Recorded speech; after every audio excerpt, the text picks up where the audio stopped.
Hello friends, welcome to my channel.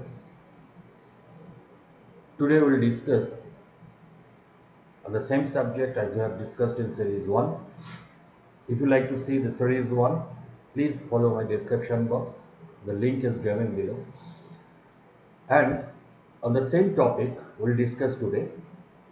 Today's discussion will be based on the Myanmar and Mizoram border.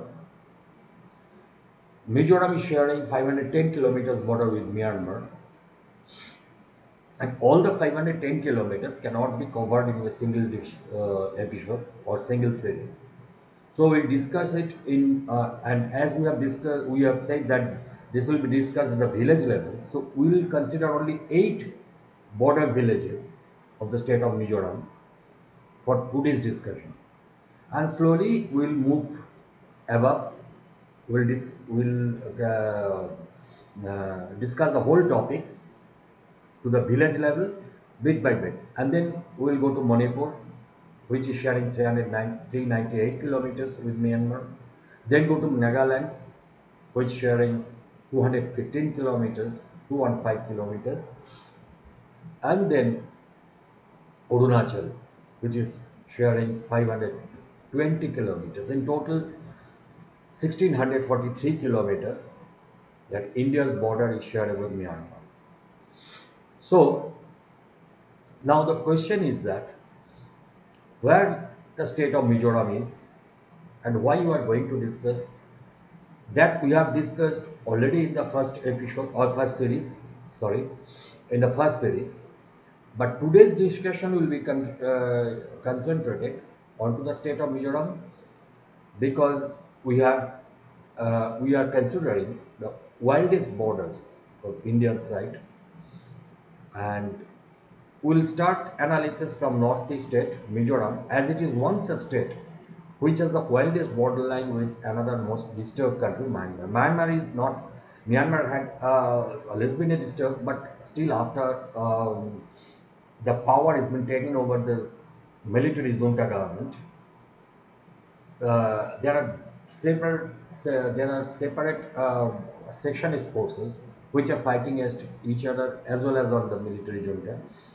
I mean against military junta government. So we have to see that peoples of the civil life have fled from there and then have taken refuge in India.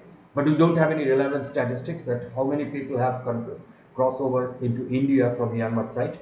But definitely there has been from different statements in the Rajya Sabha as well as the ministers from there. They had also voiced their concern over the matters. But we don't have any reliable statistics, once again I say that, but we can, as it is a border state, and since our neighboring state, our neighboring state means Myanmar, uh, is a disturbed country, so the cross-border infiltration and taking refuge in the Indian side is a regular phenomenon. So this is okay, but we'll later discuss that huge catch of arms and other um, inflammatory articles has been seized in the Mizoram site from cookies and from other cross-border, those persons who have crossed into India, the border side. From them, we have the border security forces and different security forces uh, have recovered huge catch of arms. So that story will be, that episode will be discussed later. But we like to show that how the geography of this area is helping cross-border terrorism, helping cross-border infiltration, helping the illegal immigrants on the other side, and how Indian force. First thing is that Indian force cannot move through this wild forest. That is not possible. So, how Indian force can manage to see the borderlines? And obviously, at the top of the, if you install cameras or like military surveillance systems, on the top From there only you can see the border, because the border has no fence, border has no demarcation on physical demarcation, but actual line of control is only through drawings. So to see the line, to manage it, is the only can be done by military surveillance systems, and that is through camera management. And camera, we don't argue that only a single camera is sufficient for each village, but we conclude that in constellation of camera management can help the problem, and to help to solve the problem. Yes, and in this episode we will not discuss the camera management. That will be done in the topography division. I mean, that will be a separate episode under this series, that will be done in the topography series. I mean, where we will study the topography of the valley, and there we will see the topmost position of the valleys, for each village, where each village must have some height area which is considered to be the highest at this village, and from there how the camera can be managed, how much it is covering, whether it is covering the borderline, like that. That will be discussed in the second episode. Today's discussion will be only the geography. That is how the geography of these valleys are distributed, why it is difficult for Indian forces to patrol through these areas, and whether it's the topography of that, whether this vegetation of these areas are thin or thick. These all are discussed in this episode. So we go to this. Though ideally from sea to sea and anti-clockwise, the analysis of the border should start from the state of West Bengal, because West Bengal is the last eastern state, where on the south of it is the sea, and above it, it is sharing international border with Bangladesh. And then if you go above, then next comes Meghalaya, then next comes, followed by the state of Meghalaya, then followed by the state of Tripura, then followed by Mizoram, and then Manipur. But we had considered Mizoram first, because the other sites, the preceding states, are like Tripura, Manipur, and Manipur is definitely wild, but Tripura and others, and West Bengal also. West Bengal's the border with Bangladesh is almost flat and less undulated, international borders. So we first start with Mizoram to see that how the wild geography helps or becomes disadvantageous for the army to patrol and to control these areas. So we first will like show the border villages of the state of Mizoram, and as I said, there are many villages, but before that we like to show that what is the state level map of India with the state of Mizoram highlighted in blue. So first we show that in India, for those who want to know that where Mizoram state is, where the state of Mizoram is situated, geographically located. So for them we can show that this is the state of Mizoram. On the right of it is Tripura, and the left side is Myanmar, and this side is Bangladesh, West Bengal, and this cavity has Bangladesh. This is Mizoram, above it's Manipur. So this is the state's location. Now next we go to, this is the geographic position of the state of Mizoram. Now next we go to the state level map of India with the state of Mizoram highlighted in blue and Myanmar border in brown. Myanmar is formerly known as Burma. So you can see that this is the state of Mizoram and this is the country Myanmar, outline of the border. So Mizoram is sharing international border with Myanmar at the length of this international border is 510 kilometers. And so Mizoram with Myanmar, this is shown here. Mizoram is highlighted in blue, and the Myanmar country's outline is shown in the brown. And then the state of Mizoram maintains international border with Myanmar. Then the state level map of India with the state of Mizoram highlighted in blue and Myanmar Burma district borders in green. It is not the entire country's border, district border in green. Now you can see different districts are there, and you can see from here that Mizoram is mostly sharing international border with Chin, CHIN, Chin. You can see it here, Chin. Chin is actually not China. It is Chin belonging to Burma. And most of the international borderlines of the state of Mizoram is sharing with Chin, and it is a very distant district.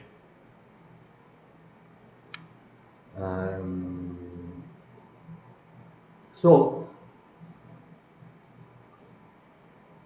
we will first discuss that Mizoram's 8 villages, and that is starting from here, the southernmost point of Myanmar, from where this borderline is starting with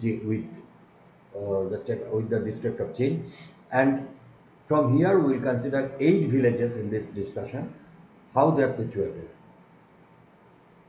their geography, and 8 villages vis-a-vis Chin, and Chin's area will be discussed in the later that see that this is the state of Mizoram has an international border with the district of Chin of Myanmar. Now, as we have shown you in the previous, here you see that 510 kilometers with Myanmar in Mizoram is sharing international border. Then Manipur, we will discuss it later. But Mizoram is sharing 510 kilometers. Most of this borderline is sharing the area of Chin under Myanmar. Now we will have 8. Now we will have 8 such villages of Mizoram. We'll we'll cover it in this episode. That's Simone Sora, and this is belonging to Longklai of Mizoram. This districts. This is part of Mizoram. I mean Mizoram's this district, Longklai. Bunduk Bangla, that is also belonging to Longklai of Mizoram. Parva 3 belonging to Longklai of Mizoram. Twichan Land belonging to Longklai of Mizoram. Jocha Chua, that is also belonging to Longklai of Mizoram. Sabuel Klang, that is belonging to Longklai of Mizoram. Thangalang, that is also belonging to Saya of Mizoram. And district is particularly important because this village is located in Champai district. It's a very important district in Mizoram. This village is famous for high concentration of talented musicians and singers, also known as folk music capital of Mizoram. So though it is very border village, but entire district in which it is belonging to is very famous for folk music of Mizoram's traditional folk music. For traditional music like hala, they also blow bamboo flute like Huang and Darbu. And last village is Khengawang, and that is also belonging to Shaya, that Mizoram. Now, important thing is that, look here, the Simones, these figures you can see in bracket. In order, the first figure indicates the number of household as per census of 2001. Mind it, number of household, it is not the population. Number of household as per census of 2001. 43, this number, it indicates the number of household as per census of 2011. And beyond that, we don't have any statistics. And last figure indicates the square kilometer of area of the village, Simaneswar. It is not of Mizoram or not of Longklai. That is much bigger. Simaneswar is the village whose square kilometer of area is 10.029. Similarly, for Bondukbanga village, the number of households as per census of 2001 is 0. Number of households as per 2011 is 126. And total square kilometer area is 18.208. Similarly, for Parva 3, you don't have to memorize it. We'll show it on the map and we'll show it separately so that you can understand when you will see the actual values in reality. Parva 3, which has number of household in 2001 was 66. Number of household as per 2011 census is 59 and 15.932 square kilometer of area is the of the village, Parva 3.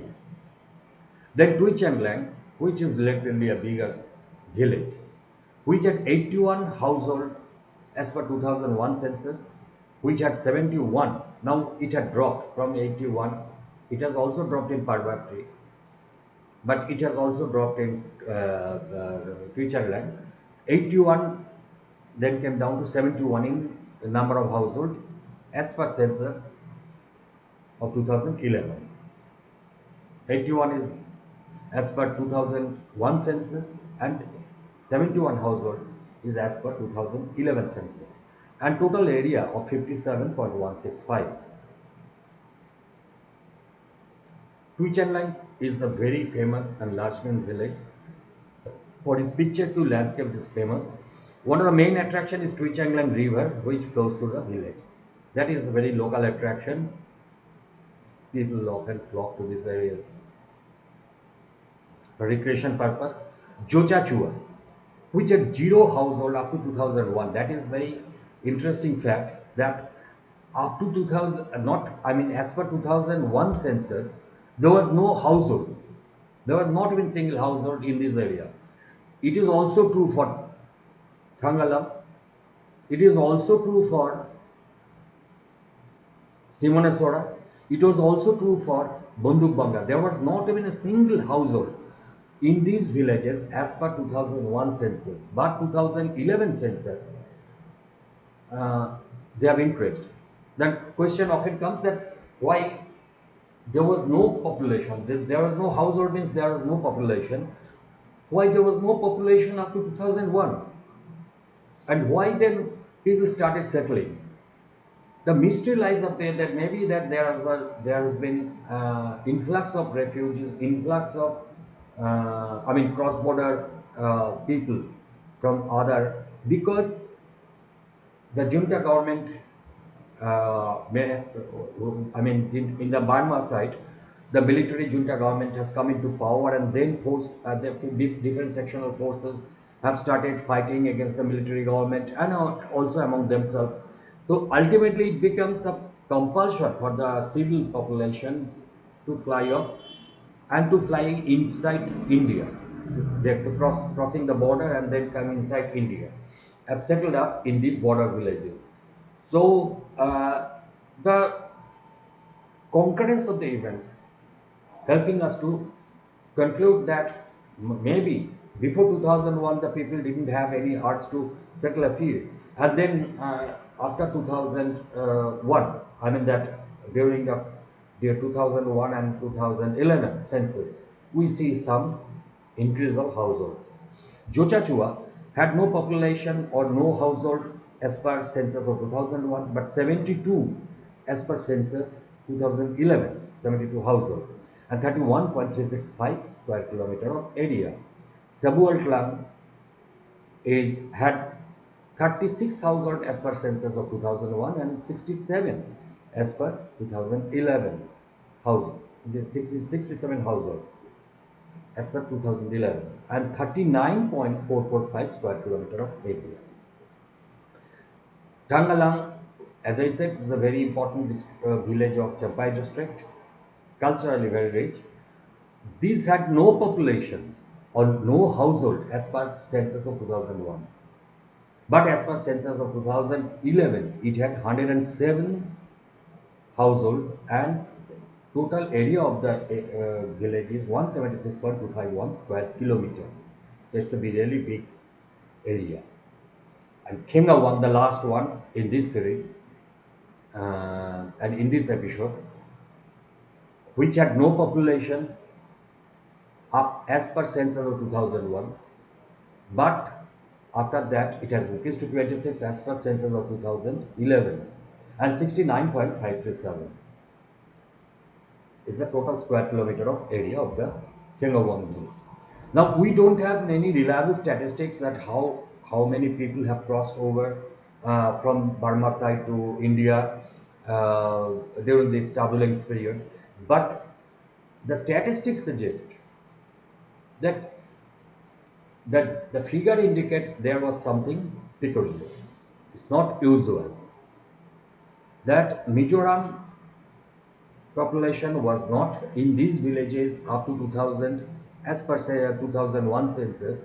There was no single village, there was no single household in some of the areas, but suddenly after 2001 and during census of 2011, number of household increased in this area. That means there was absolute no population, and from there up to 2001 there was absolute no population, but after that population increased. So we have some interesting statistics, and we'll go direct to the geography to see that why this is happening. Now we'll show direct to the direct to this, and you see that India is sharing international border with these and this, like Jammu and Kashmir, Ladakh, Punjab, Rajasthan, Gujarat sharing international border with Pakistan. Ladakh, Pak occupied region, which is under Pak occupied region, that is sharing international border with Afghanistan. That means India in that way is sharing international border with Afghanistan. Then Ladakh, Himachal Pradesh, Uttarakhand, Sikkim, Arunachal Pradesh sharing international border with China. Uttarakhand, Uttar Pradesh, Bihar, West Bengal, Sikkim is sharing international border with Nepal. Sikkim, West Bengal, Assam, Arunachal Pradesh is sharing international border with Bhutan. Arunachal Pradesh, Nagaland, Manipur, Mizoram sharing international border with Myanmar. West Bengal, Meghalaya, Assam, Tripura, Mizoram is sharing international border with Bangladesh. But we will start our discussion from lowest one, from Mizoram, and from Mizoram with Myanmar. Then will come Mizoram with Bangladesh, and then other states one by one. So in series 2, let's start on the same heading, that the most dangerous and wild Indian borderlands, a serious threat to national and territorial security, and analysis at village level for each border state of India. Now this was the topic. This would be continued to be the topic for the whole discussion in series. It was also the topic of first series. Now we go to the direct to the geography. Now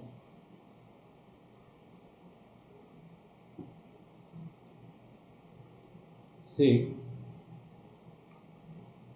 this is what exactly look like. This brown area is the part of Myanmar or Burma. To be more precise, its region's name is Paletoa, under sub-district Mindat, under district Chin. The Chin is actually, as I said, that is a district under Burma, and this is Indian side, inside the blue line. The first village is Simonesora. Its range is 10.029. Then is Banduk Banga. Then is Parvatri. So we will slowly show you the 8 villages will be discussed under this section. Now let's move. This side is Bangladesh. This side is Bangladesh, and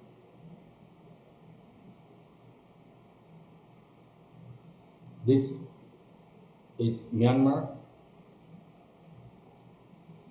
and we are showing you the village name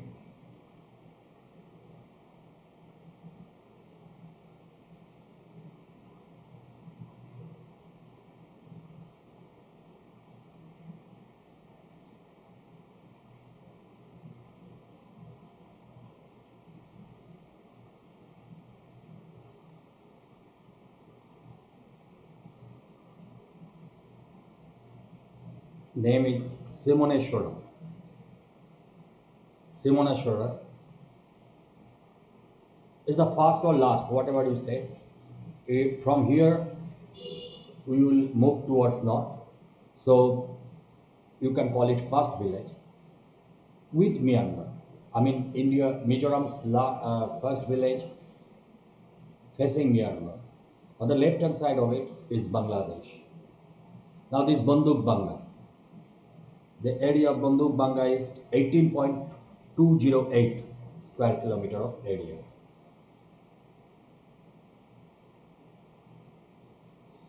Slightly blow up and see Banduk Banga. Then come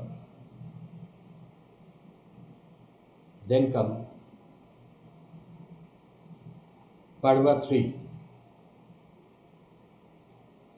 Then come Parva 3.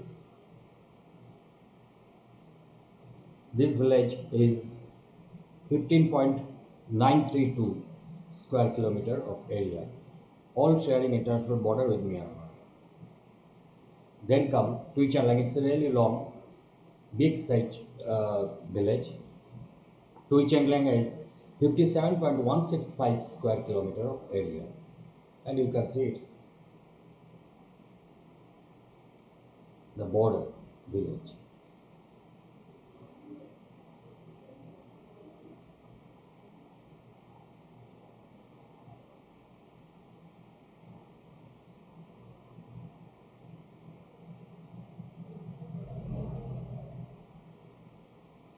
Then come Chochachua.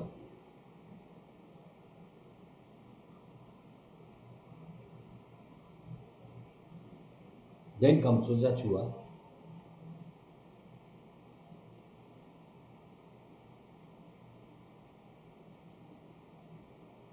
Is 31.365 square kilometer area, this village.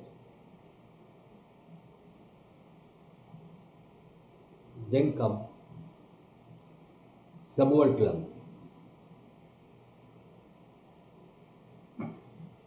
Klang. This village is 39.446 square kilometer.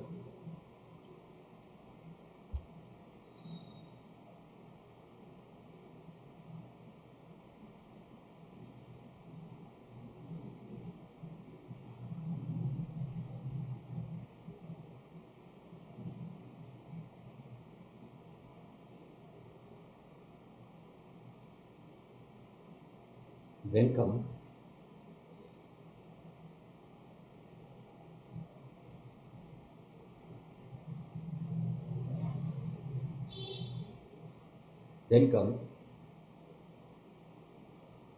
Kangalam. This village is also a big village, 176.251 square kilometer.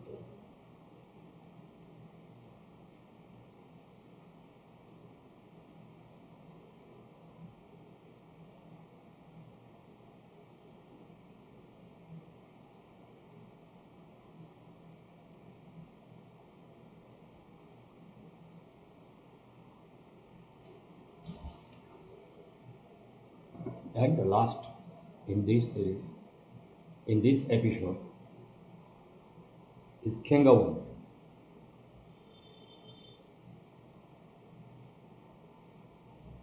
At Deep Valley. Kengawang is 69.537. It's also bigger, but not as much as Tengalam.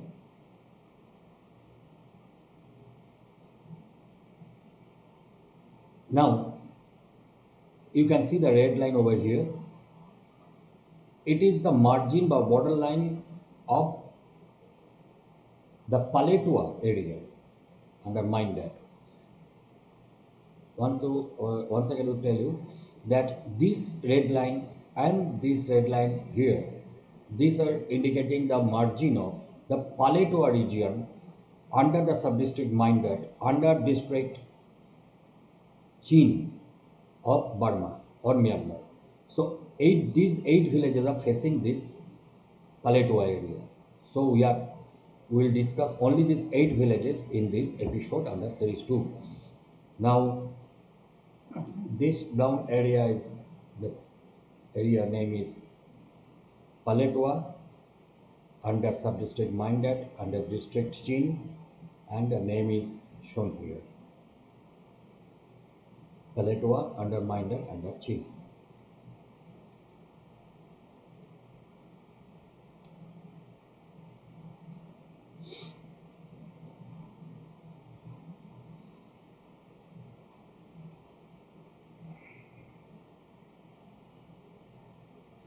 Now we magnify, we just blow up the image and go to the first point of Sivanasara village.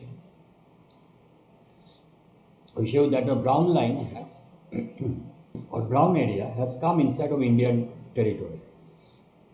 This is a mistake on the part of drawing, because Myanmar's border will be just by this blue line, because anything inside is belonging to India. I mean, Sivanasara village is definitely belonging to India, there is no doubt about it. So it is actually the line of control. The brown line should be in, even though it has come inside Indian territory, but it's not belonging to Myanmar.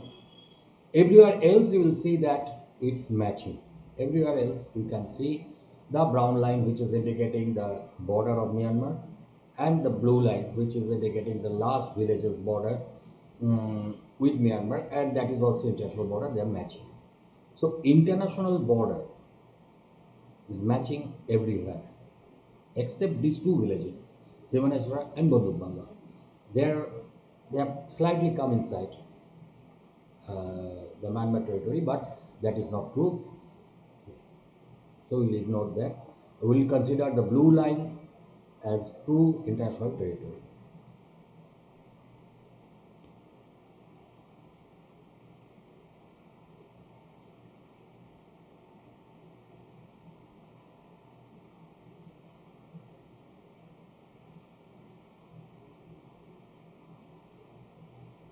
So the entire borderline,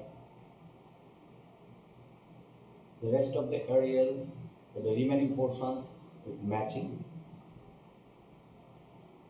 at this Paletwa region of Myanmar, or these 48 villages of Mizoram. The international border is matching, but only in Semanasura and Bandutbanga village there is a slight difference, and that we will consider only the blue line as a true international line.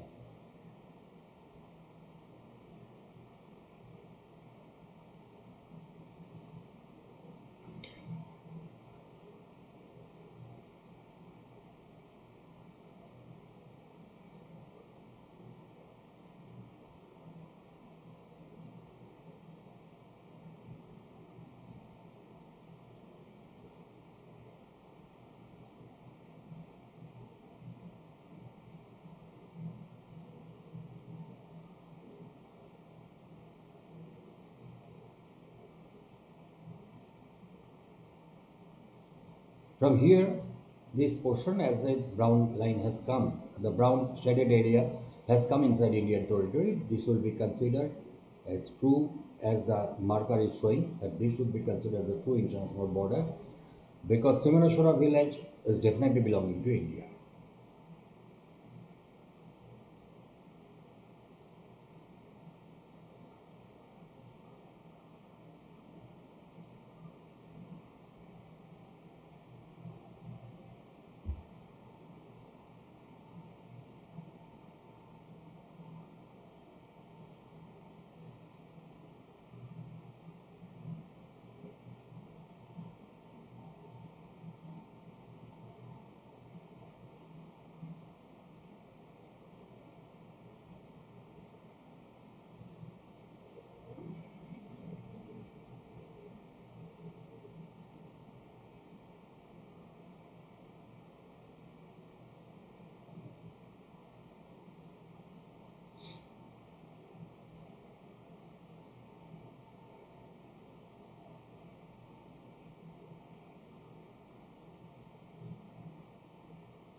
to international border.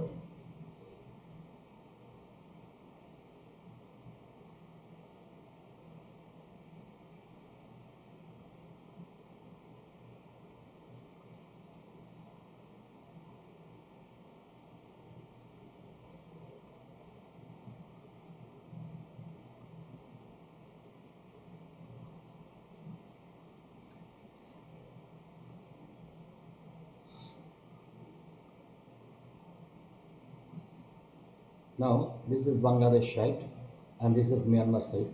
So this is three country meeting point. I mean three countries border pillar is held one thing can be seen, but this is a really mountainous region, and you can see our journey will start from this side, and from here it is three country meeting point. As you can see, it is three country border point. We'll show it up that it is three country India, Bangladesh and Myanmar meeting point. I mean there is a border pillar.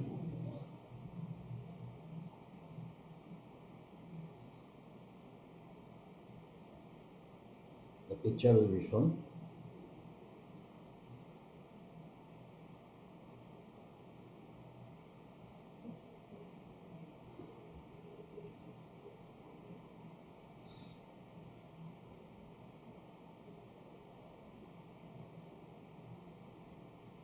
India, Bangladesh and Myanmar.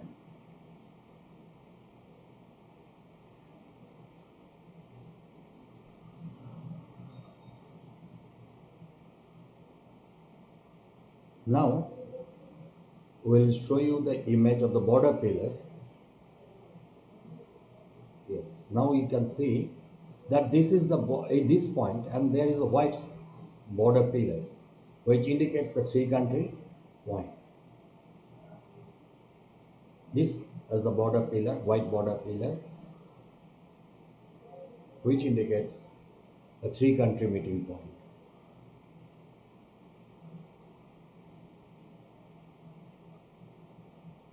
So our journey starts from here.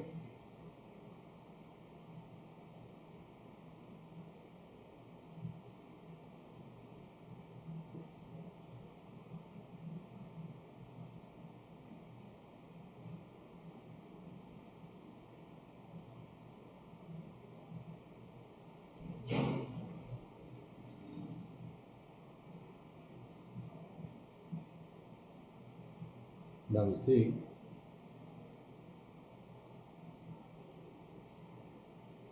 we are rotating it to show you the border line. It is the border line. We have this is the border line, the last village Simonasora, which is sharing international border with Myanmar. For this time, to avoid any confusion, we have kept the Burma border this off, as it has come inside the Simonasora. So we have kept it off to show you the actual geographic, the color of the satellite image. To show you that. Now you just go through the forest and you see that how dark forest it is. Even during daytime the light can hardly penetrate. It's a thick vegetation, dark forest, and there is no sign of fence. There is no sign of fence in the borderline, and no sign of habitation also in this zone. No sign of habitation. And one thing I remind you that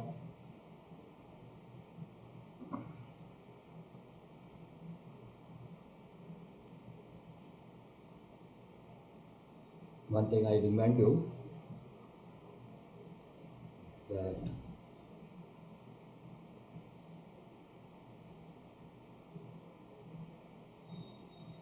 we'll show you the statistics.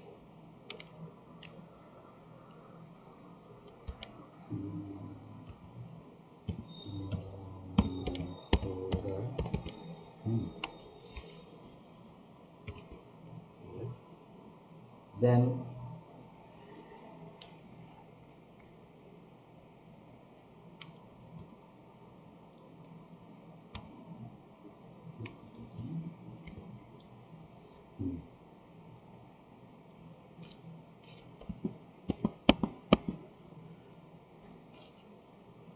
Look, Simonesora, this village, which had, as per 2001 census statistics, sorry, household, that is HH, number of household was 0. Number of household was 0. We can slightly extend it. Now, Simonesora, as per 2001 census, number of household was 0. And as per 2011 census, household becomes 43. Now the question is, as I discussed, that why up to 2001 there had been no household, there had been no settlement here, and why after 2001 suddenly it increased, and during that last, 2001 down to 2011, during the 10 years it increased to 43 number of households. Even there is a discrepancy because this satellite image dates back to the latest picture, that is around the last month, December 2022. So we are getting the latest satellite images as per Google Earth is showing, and there we find hardly any household. Hardly any household is only a fewer household is seen. So whether there's all 43 households which had been living during 2011 census, as per 11 census, are still today or not, that is a big question. So if they are not, then where they have gone? They must have gone either inside, and going back to, if they have come from Myanmar side and then going back to Myanmar is impossible, because there still the problem is going on against junta government. There is still political uprising and political turbulence is still going on. So the people who have fled from Myanmar side to India are definitely are not in position to go back. So where they have gone? If they have come from Myanmar side, they must have gone inside. Inside Mizoram. So this is definitely indicating there might have migration inside, and that will show you detail. Okay, let's see. Now you can see the rest of the portions is thick jungle, dense vegetation, nothing can be seen, no sign of habitation even during daylight. Hardly light can penetrate inside the jungle, and total area is really wild geography, wild, highly undulated geography, and only in that few places, only very discrete settlement can be seen. Like here, you can see the white area. These are only few settlements left and seen in the valley. Only few settlement here, and then only tribesmen can settle up here, because there is no civic facility, no general facilities are available. Not even sufficient drinking water is available, except the river water, or the total area is inhospitable, hostile atmosphere. So how the people are settling up here, and these areas surrounded by dense jungle are full of wild beasts. As we will see later that here in these regions, willow gibbons and clouded leopards are very frequent, and they are also very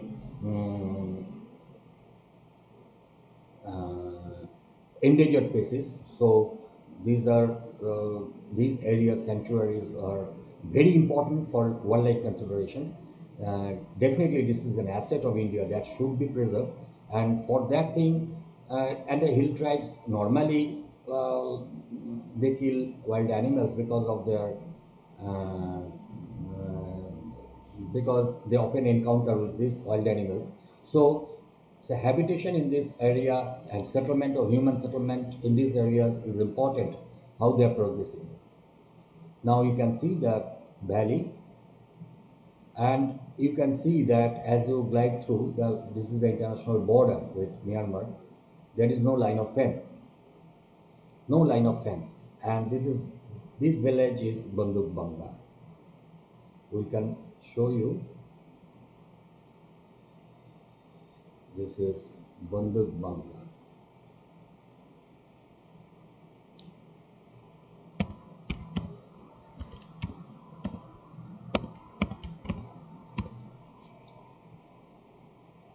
And Banduk Banga had 0, and that is them.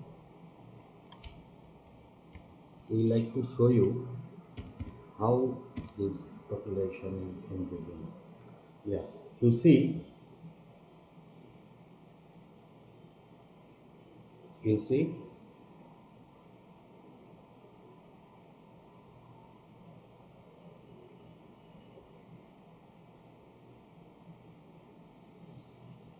in Banduk Banga, this village, 2001, as per 2001 census, number of household was 0. And as per 2001 census statistics, number of household was 0. And as per 2011 census, number of household became 126. It increased a lot. So again this question comes, and the same analysis goes that how this settlement increased and why there was no population or no household before 2001. Anyway, let's see how this village looks like. You see equally dense vegetation, wild topography, wild undulation of these areas, and very hostile atmosphere, thick dense jungle full of wild beasts, and no sign of habitation. No sign of habitation in most of the areas, only in few places. And most important thing is that the people living over here, that as per the satellite images showing, no sign of any, I mean, any sign of cultivation is seen in these areas. And so the normal life at this area is very difficult to maintain. As you can see that in the Banduk Banga region, only this area, this is the area where settlement has been, the settlement is seen. And this settlement is seen alongside the hill tracks. Alongside the hill track, few settlements are seen. So rest of the areas are dark forest. Rest of the areas are dark forest, and as you know that dark forests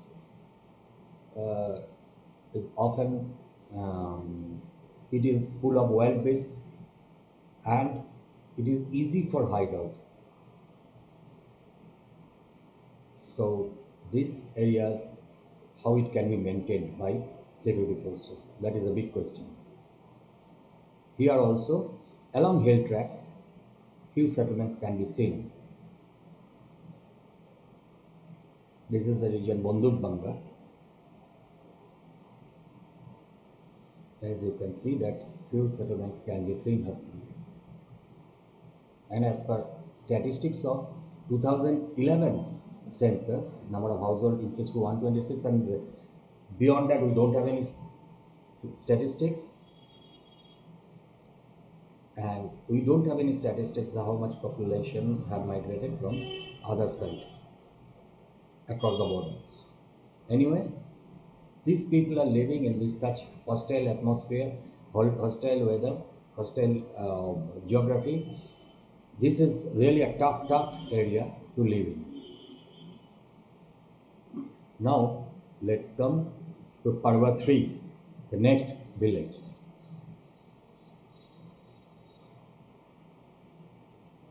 From here, Banduk Banga, we will go to Parva 3.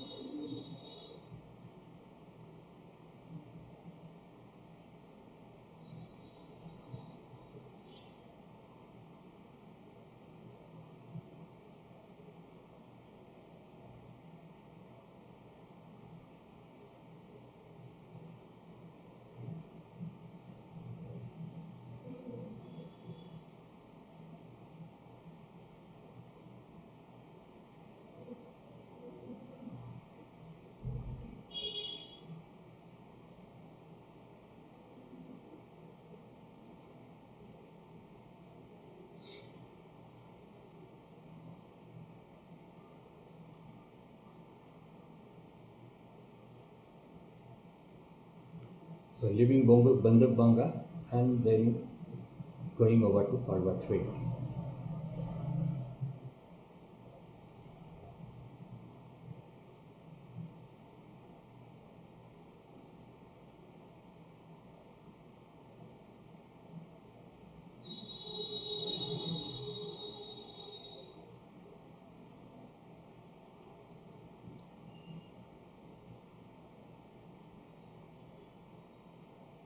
And you can see the wild value of the village. Wild valley. It is wild valley in the village.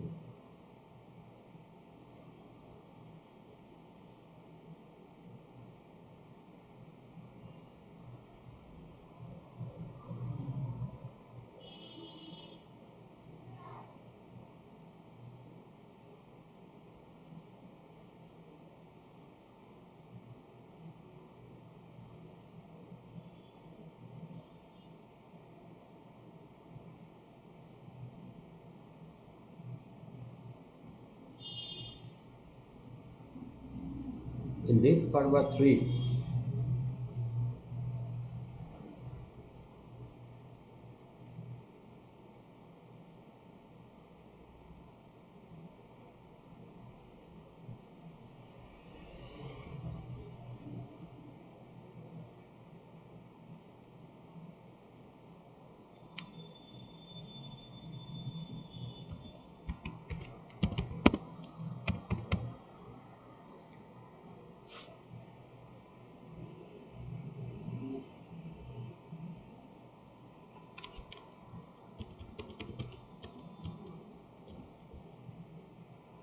now number of population was 66 during 2001 census, as per 2001 census, and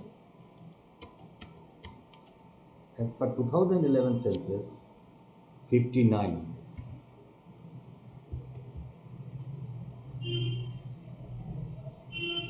So in the Parva 3,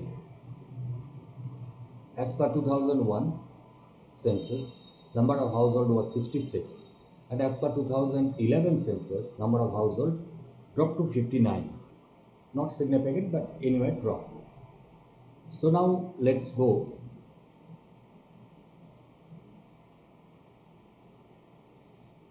to next big village, Tui Chenglang, and it is Tui Chenglang is 57.165 square kilometer of area, and the sign of habitation is only on the ridge lines as a patch, only on the patch. And we give you the statistics.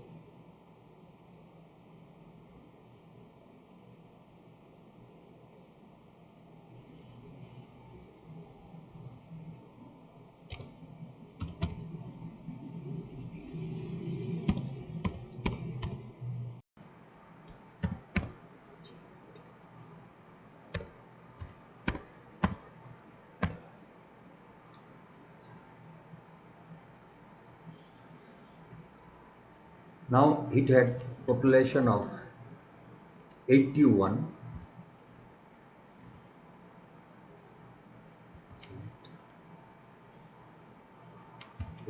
during 2000, or as per 2001 statistics, and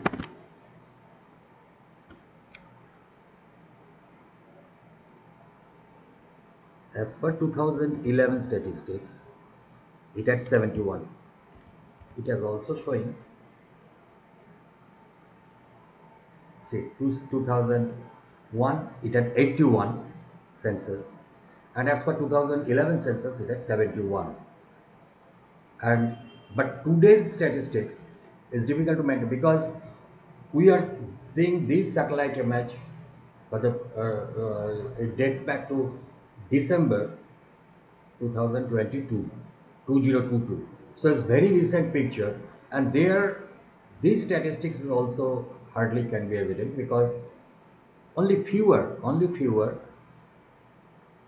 uh, family or fewer household is seen, and they are very disparate, concentrated into a single space. across the ridge lines. The rest of the area is equally dark vegetation, thick forest, and dense forest. Even during daytime, light cannot penetrate inside. So it's obvious that to maintain the borderline security by Indian security forces is difficult. No security force can patrol through these wild areas. So this is the purpose of discussion, to show you that what exactly the atmosphere is, what exactly the geography of that area is. And we will also show you the height information in the next episode, that how high is these, how high are these mountains are. We will make the topographic analysis to show you the height information of these valleys. And you can see that only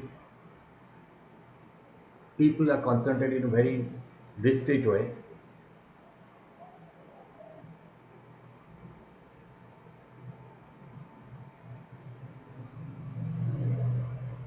These valleys are dark forests and full of wild beasts.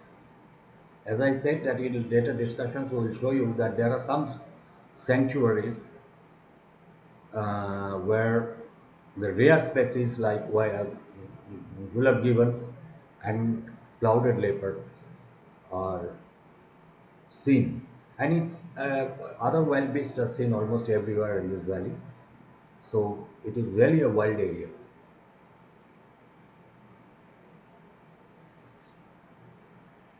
See how the international border looks like. The other side in the Myanmar side also we are seeing same dark forest. So the area is equally dense and wild.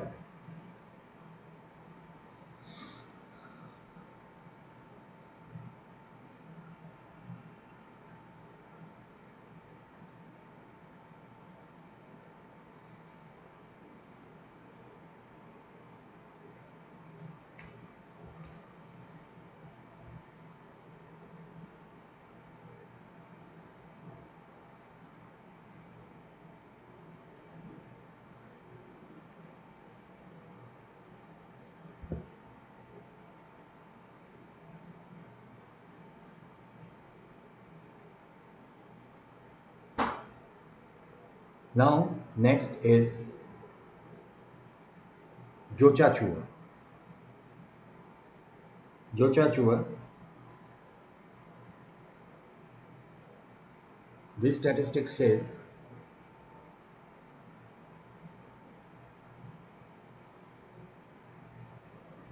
Jochachua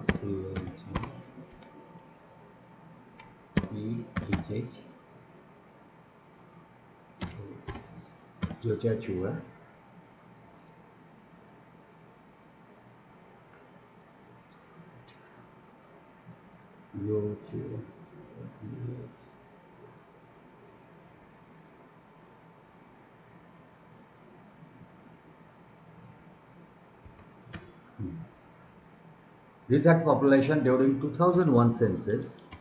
It had zero, had no population, and during 2011 it had 72, 31.365 square kilometer of area. As you can see, 0 and 72, and this area is 31.365 square kilometer of area, and the settlements are alongside these hill tracks, but is very small, as you can see. Now see the area, see the valley, and most of the tribes are Christians. You will see number of churches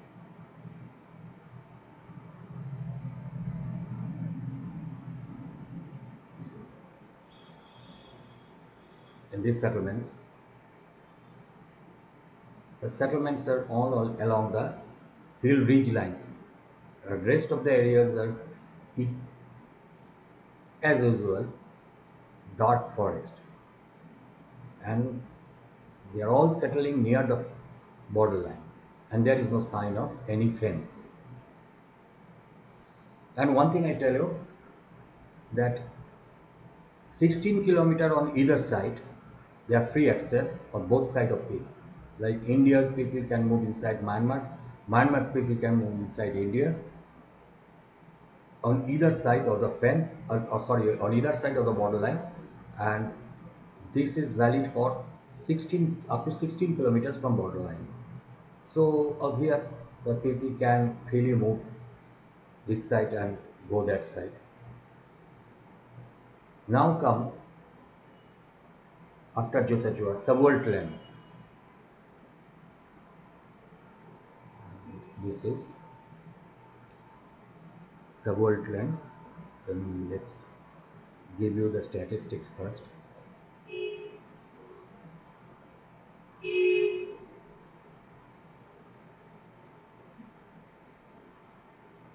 Subworld land.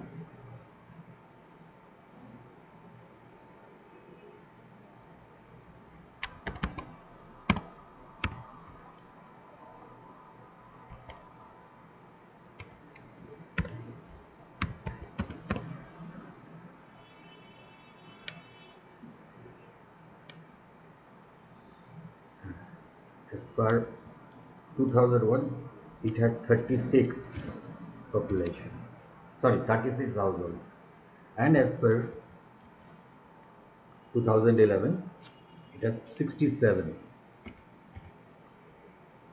36 and 67, and 39 point. So you can see 36 and 67. The definite number of household increased, but not that much. This is subworld land, and you see how the valley looks like. It is dark. Slightly, the picture is not so clear in some part of it, as the satellite image was not clear in this view. Now you can see there's a big river. This is Ramadan River, and this is a very important river in this region. It's a very wide river. On both side of it is deep valley,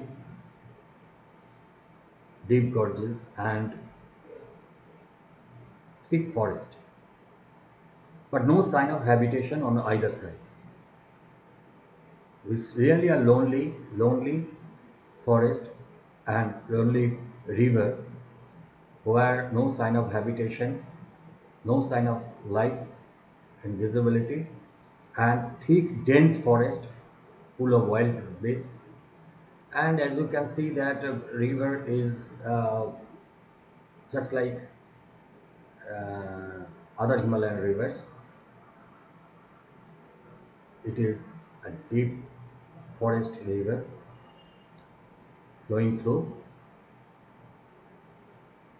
and one thing is to show you that when the line of control, at the end of this line of control, you can see that either side of the river there is no security checkup or nothing like this. This is the international line.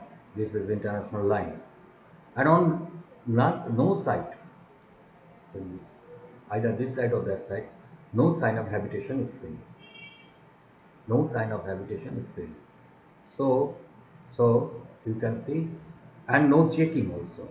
International line is really open. Really open. And any human settlement hardly can be seen.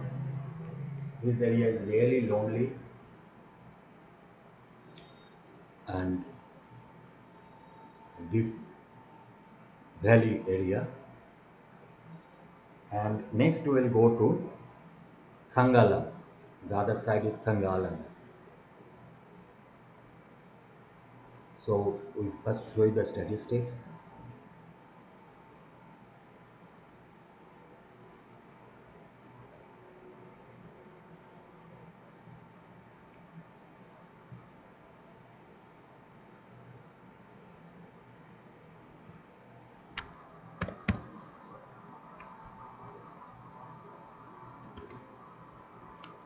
Here, W1, G.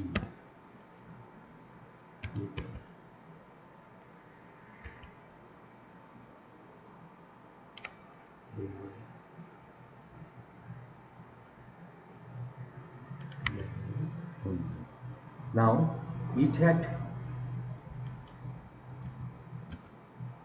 population 0 in the as per census 2001 and 107 as per 2011, and this area is and this area is 176 a deep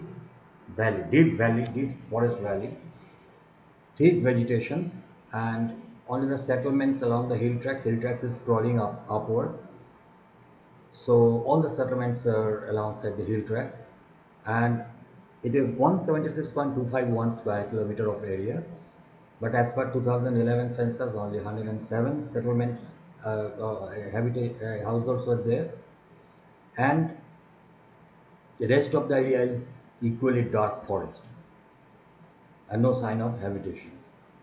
So how security can patrol through these areas? How they can keep check of any infiltration or any uh, hideouts of militants, cross-border terrorists? So that becomes a big question in this valley.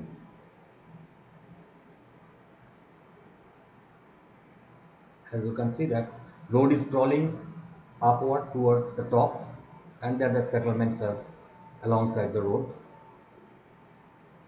And during this picture, remind you, whatever you are seeing, you can get statistics up to as per 2011 census, but after that you don't have any statistics. But whatever the picture you are seeing, it is very current up to December 2022. So you are getting the latest pictures, and from there you can make an idea of how the settlements, uh, what amount of settlements are there, because this is very current picture. Here you can see the valley, and this is the borderline of this line. And last one, after this we will discuss the last village in our episode, Kingawa.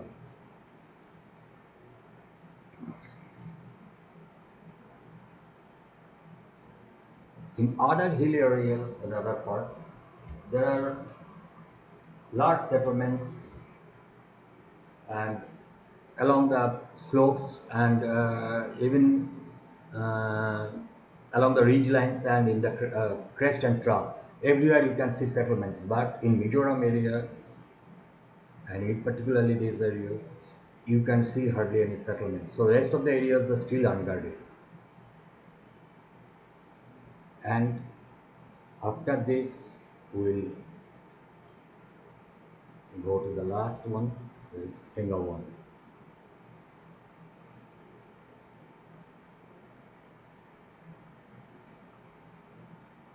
We'll go to Pengawan, and you can see the deep valleys, wild slopes. As you can see, it's really dark forest. And let's give you the statistics.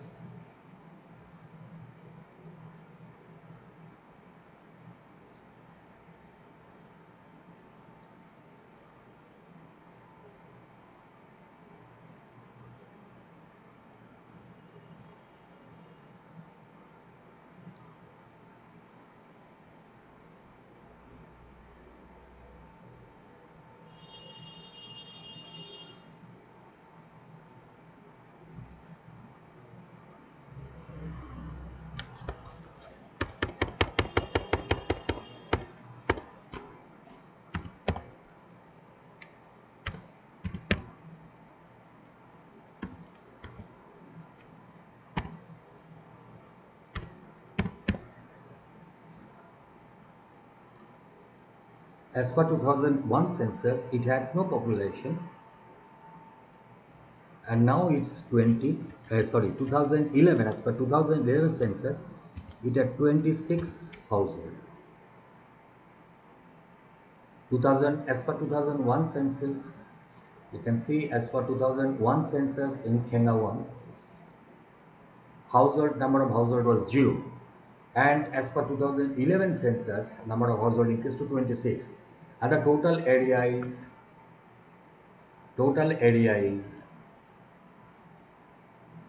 69.537. 69.537. 69.537.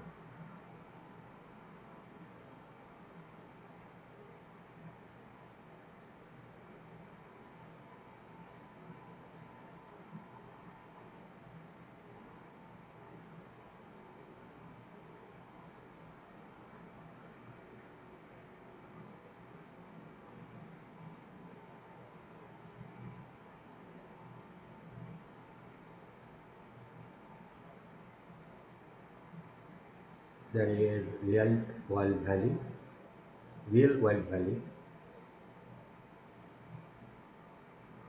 and currently can be patrolled by Indian border forces, or any security forces can go through these areas.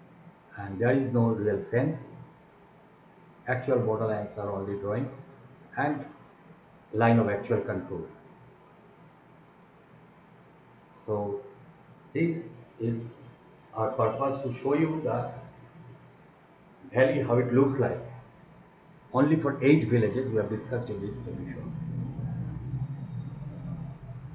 So if you like my subject, please subscribe, and please go through my previous uh, videos to keep you updated and to be continued. And please share my link with others so that I can get sufficient feedbacks. Please like my channel, please subscribe, and give me comments so that I can get more encouraged.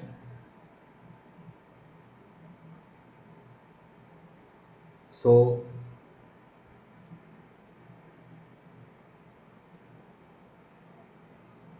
thank you for watching my video, and I will try my best in the next episode to give you more details.